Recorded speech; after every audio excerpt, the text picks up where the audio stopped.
Hi, my name is Shalene Tunai from Kenya.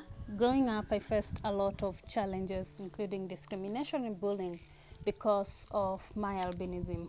I didn't have so many friends to play with, but I had a doll which I decided to create clothes for and to play with it.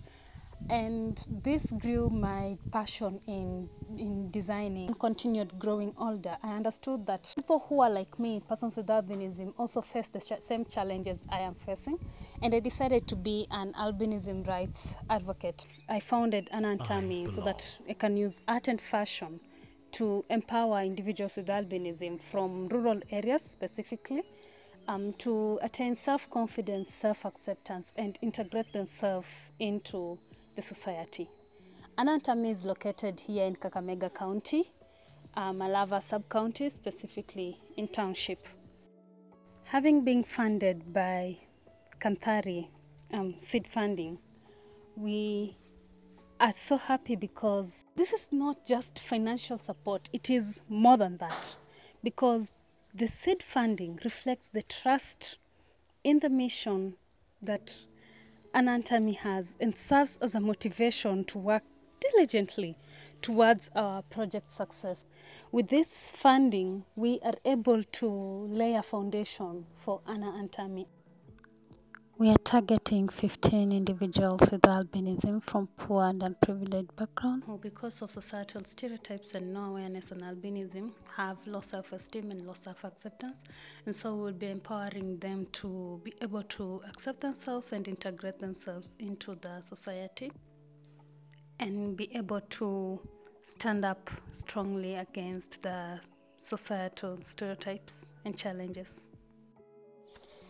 As we're going on with Project Halisi, our goal is to ensure that we have electricity, water, we have security, the place is well renovated, the classes are clean, painted, and even the roofs are made.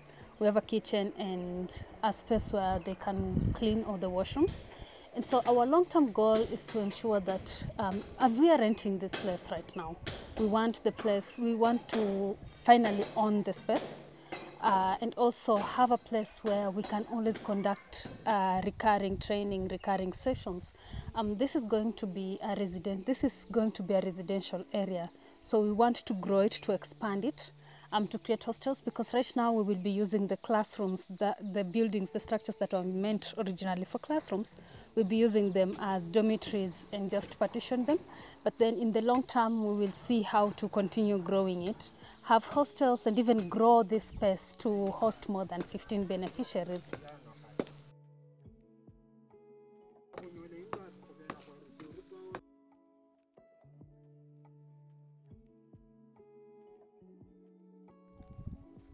Beatrice Njete, who is 36 years old and a mother of 4, will be part of our beneficiaries this cohort. She dropped out of school at class 5, and she sweeps the market so that she can earn an income and sometimes sell hawk groceries to feed her families.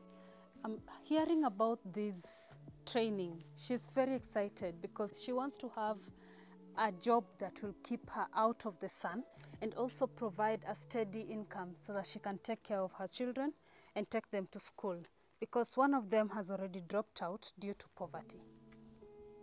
And in her words, she says that having this training will enable her achieve her dreams.